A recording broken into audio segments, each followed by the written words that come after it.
അതോടൊപ്പം നമ്മുടെ പരിഗണനയ്ക്ക് വരേണ്ട ഏറ്റവും പ്രധാനപ്പെട്ട ഒരു ഉത്തരവാദിത്വം കേരളത്തിലെ ഇടതുപക്ഷ ജനാധിപത്യ മുന്നണി ഗവൺമെന്റ് ഇന്ത്യയിലെ 28 സംസ്ഥാനങ്ങളും യൂണിയൻ ടെറിട്ടറികളും 8 ഇവയിൽ ഇടതുപക്ഷത്തിന്റെ നേതൃത്വത്തിലുള്ള ഒരേ ഒരു ഗവൺമെന്റാണ് കേരളത്തിലെ ഇടതുപക്ഷ ജനാധിപത്യ മുന്നണി ഗവൺമെന്റ്. ആ ഗവൺമെന്റ് ഇപ്പോൾ അതിന്റെ ചുമതലകളിൽ തുടരുന്നതാകട്ടെ കേരള രാഷ്ട്രീയത്തിന്റെ സമീപകാല ചരിത്രം തിരുത്തിയെഴുതിക്കൊണ്ടാണ്.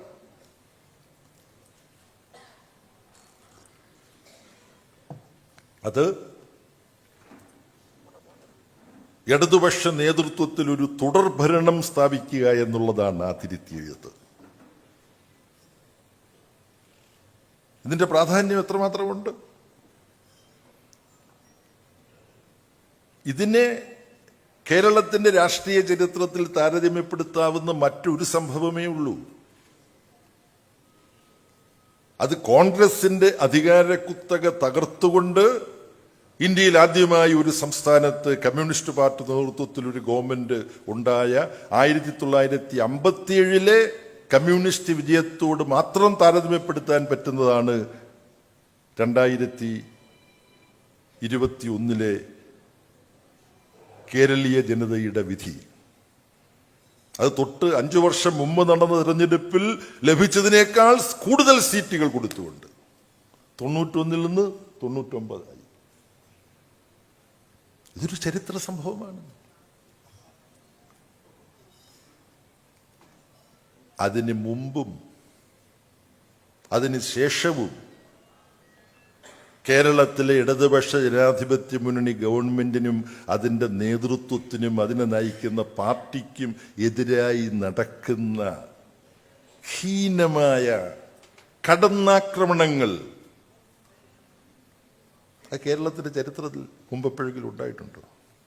പല പല ഗവൺമെന്റുകൾ ഉണ്ടായിട്ടുണ്ടല്ലോ കേരളത്തിൽ.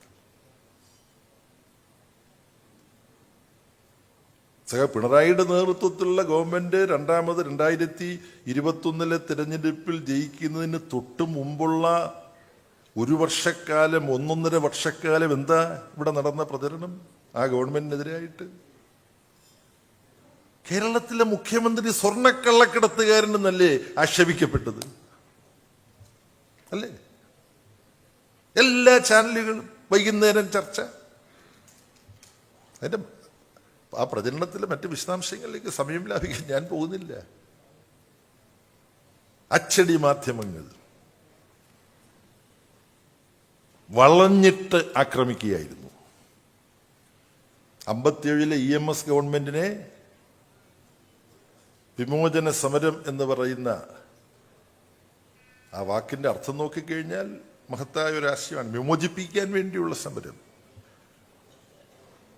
പാലസ്തീൻ സമരത്തെ നാഷണൽ ലിബറേഷൻ സ്ട്രഗിൾ ആയിട്ടാണ് പറയുന്നത്. അതുപോലൊരു പേര് ഇട്ടുകൊണ്ടാണ്. സത്യാനന്തര കാലത്തെ പ്രയോഗങ്ങൾ അന്ന് തുടങ്ങിയതാണ്. ഈ സത്യാനന്തരം എന്നൊക്കെയുള്ള വാക്ക് പോസ്റ്റ് ട്രൂത്തൊക്കെ സമീപകാലത്ത് വന്നെങ്കിൽ പ്രതിവിപ്ലവകാരികൾ നേരത്തെ ഇത് പ്രയോഗിച്ചിരുന്നു.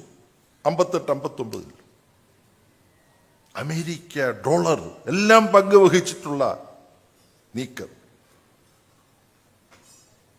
ഡോക്ടർ തോമസ് ഐസക്കിന്റെ പുസ്തകമുണ്ട് അതിനെക്കുറിച്ച്. അമേരിക്കയും ഡോളറും CIA-യും വഹിച്ച പങ്ക് പിന്നീട് തെളിഞ്ഞതല്ലേ? അതിന് സമാനമായ വളഞ്ഞിട്ടുള്ള ആക്രമണം നടത്തി. ഒന്നാം പിണറായി വിജയൻ ഗവൺമെന്റിന്റെ അവസാന നാളുകളിൽ. കാര്യം ഇത് വീണ്ടും വരാൻ പാടില്ല. അങ്ങനെ സാധാരണ കേരളത്തിൽ വരാറില്ല. മാറ്റം ഉണ്ടാവും. അപ്പൊ അത് ഉറപ്പാക്കണം. അതിനുവേണ്ടി നടത്തിയ ആക്രമണം. പക്ഷെ സംഭവിച്ചത് എന്താന്ന് കണ്ടു. അതിൽ ഇച്ഛാഭംഗം വന്ന പ്രതിലോമ ശക്തികൾ, നാടൻ പ്രതിവിപ്ലവ ശക്തികളും മറുനാടൻ പ്രതിവിപ്ലവ ശക്തികളും അവരെല്ലാം പങ്കെടുത്തുകൊണ്ട് ആസൂത്രിതമായ ആക്രമണ പരമ്പരയാണ് ഇപ്പൊ നടത്തിക്കൊണ്ടിരിക്കുന്നത്. ഒന്നിന് പുറകെ ഒന്നായി. ഇതിനെ നേരിടുക എന്നുള്ളത് കമ്മ്യൂണിസ്റ്റുകാരുടെ മാത്രമല്ല, ഇടതുപക്ഷത്തിന്റെ മാത്രമല്ല, നമ്മുടെ നാടിനെ, കേരളത്തെ സ്നേഹിക്കുന്നവർക്ക്